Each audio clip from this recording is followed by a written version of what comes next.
Era chiamato l'erede, era colui che avrebbe dovuto traghettare il nazionalismo bianco da un'ideologia fondata sull'odio ad un'ideologia mainstream, a un progetto politico. Avrebbe, perché le cose non sono andate esattamente così. Questa è proprio la storia della transizione di Derek Black da un destino che sembrava segnato a un destino che invece è stato capace di costruirsi. Oak Creek, è agosto 2012.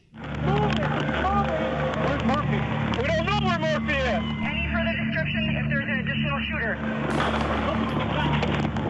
down again. 5, I got someone walking out the driveway towards me.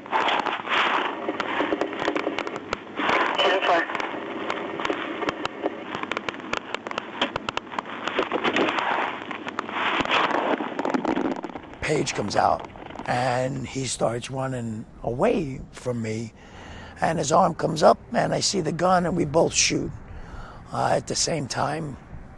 My shot missed, and his shot hit me directly in the face. The bullet went down my throat, ripped apart my larynx and my voice box, bounced off my spine, and that bullet's in my neck. I got up behind the car. I was looking to see where he was, and there's still shots coming. I couldn't see where he was. I was very focused on the distance away from me, or where I thought he was, and that was a mistake on my part, because he had actually ran directly around, came straight up here, and he flanked me on the side. So his next shot shot the gun out of my hand.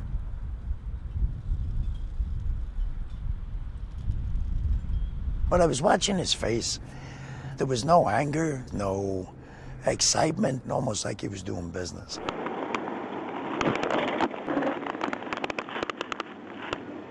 I got a man with a gun in the parking lot. You wrecked their families. You destroyed the community. If you're going to leave your mark on the world or on society, is that the mark that you want to leave? You know, a real quick story about being a mayor when you have a mass shooting. It can be your whole story. The simple fact is there's more white supremacists. For me, it's I have enough experience to make it worthwhile for somebody to I'm not going to let this tragedy define Oak Creek or our city. Our response is what's going to define us. We had Paul Ryan, who later was the vice presidential candidate for president, spoke. And support. But to hear the stories of the family members is something I will never forget. It was probably as close as I've ever come to breaking down. I was inspired and proud of the community because they immediately stepped up and said, this is our shared grief. For the first 2 weeks, we brought in every agency, grief counselors, social organizations that could help the members deal with their immediate concerns. In the long-term process, the challenges as a mayor is to how do you deal with that? And the way that I deal with it is to talk about it. What are we doing to change that fact? That you've had enough. They've asked me to get involved on this issue. Actions of our police officers prevented an even greater tragedy. We need people to engage in communities, and that's really where the changes will come. For me, the message is, although we look different, pray differently, act differently, the essence of what makes a person a human being is the same. We all have the same family issues. We all have the same conversations at the table. There's always things that come in that challenge that, whether it's someone writing a sign that says immigrants get out and hanging it in a grocery store, which happened, whether they write letters to me personally, which has also happened, saying, I don't like these people, get them out. There's hate out there. Ours was a hate crime, inspired by someone that didn't understand the group he was even targeting. He may have not even known who he was targeting. They just looked different.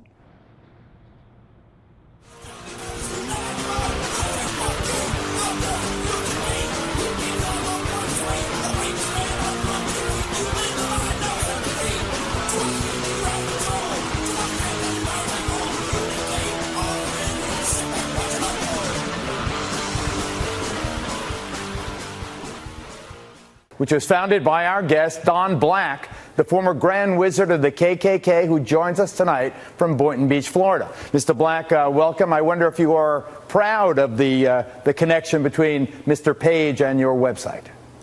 Well, of course not.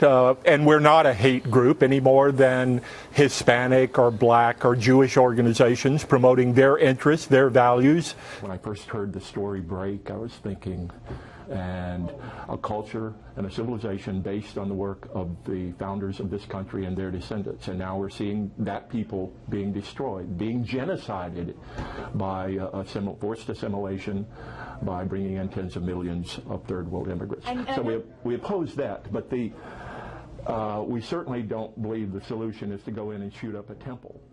And of course that. Stormfront is the oldest and the largest hate site in terms of registered users that exists.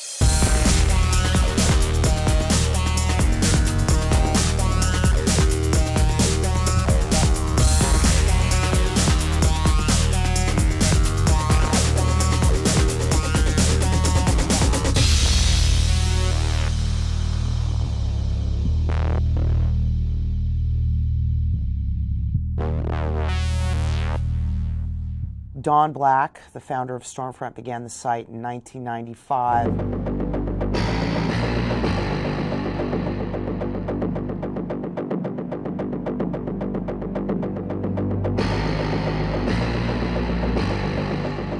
Over the years, I've distributed tens of thousands of leaflets and newspapers, maybe hundreds of thousands, but we never were able to reach the kind of audience that we can now so easily and inexpensively. Stormfront has, for years and years and years been the main site for us in terms of white supremacist activity. It has more than 300,000 registered users. They come from all over the world.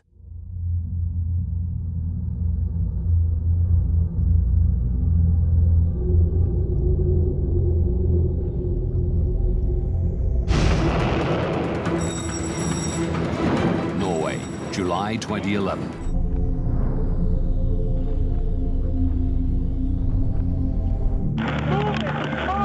Where's Murphy? We don't know where Murphy is. Any further description if there's an additional shooter? Just shot again. He's still shooting.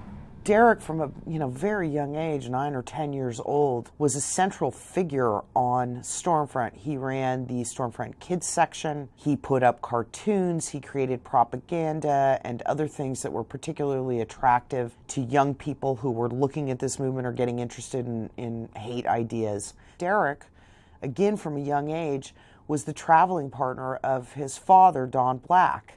And so they attended hate group events like those put on by the Council of Conservative Citizens or American Renaissance. So he's a very well-known figure in white supremacist circles, certainly in his youth, the most prominent young white supremacist in the United States. So we were watching him and writing about him and trying to reach out to him. Derek has always been very reluctant in the past, when he was still involved in white supremacy, to speak to the Southern Poverty Law Center.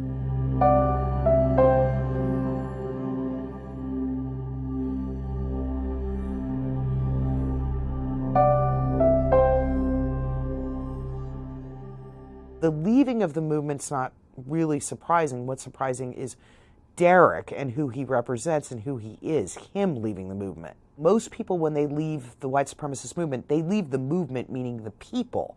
They dislike the conduct of other folks in the movement. It takes them a while to give up the ideas because they become a rooted part of these people's personalities. And so Derek went through a process of sort of almost deprogramming and having to create his own identity.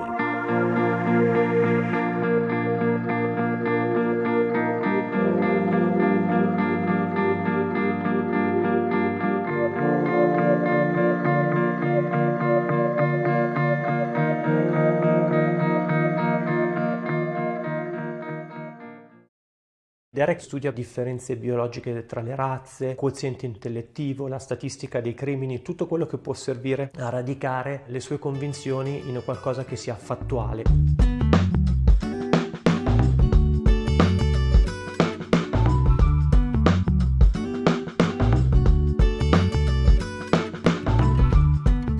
Nel linguaggio della supremazia bianca liberale è antitetico a tutti i valori del white nationalism. Non gli sembra evidentemente una buona idea dare pubblicità alle proprie convinzioni. I was wearing a kippah. He never made any disparaging remark about any racial or religious group. He used to sit outside and play the guitar sometimes, either sing along or at least enjoy the music, and we'd speak about sort of trivial topics, music, what we were studying in classes, that sort of thing. While we weren't good friends, we were definitely on friendly terms.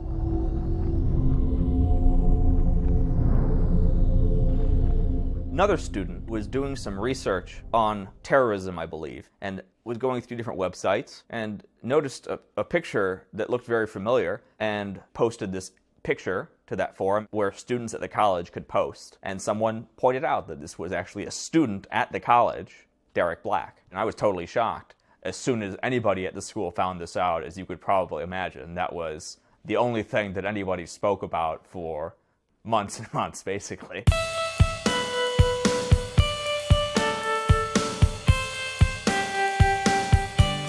A significant portion of the school were very hostile to him when he returned. We yell at him, and people would do like mean things to him, and people would shout, curse, flip him the bird, that kind of things. He was basically a pariah. So here, this is what we call a kosher kiddush cup. It's used for the blessing on the wine on Friday night and also during Saturday, during basically right before the meals of the Sabbath, the Shabbat in Hebrew. Since I started at the college, I had been hosting Shabbat dinners on those Friday nights, for friends or anyone who wanted to come, really. Some were Jewish, many were not Jewish. Most people were not Jewish. So I decided to invite Derek. As far as I understand it, my invitation was the only one that he received upon returning. I thought that it was unlikely that Derek had had a lot of experiences, personal experiences, with people from groups that white nationalism despises. He would see what people really were, and not just caricatures that you read in the Protocols of the Elders of Zion or some sort of other source material for that kind of ideology. By inviting him over, I wasn't trying to confront him. In fact, I made a point that no one brought up the subject at all. If you are public about white supremacy, it's not hard to find people who will tell you that you're wrong, that you're evil. And I didn't think that one more of those chastisements was going to do the trick.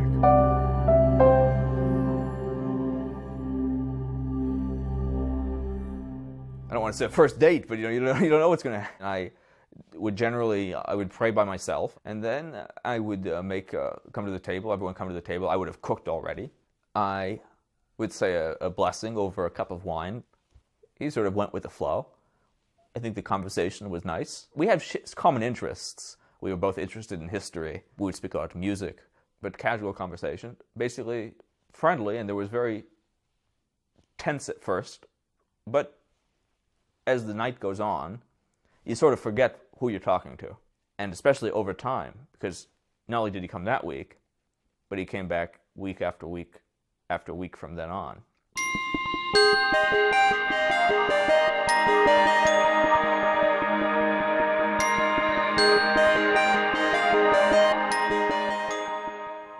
We have a very good relationship. He's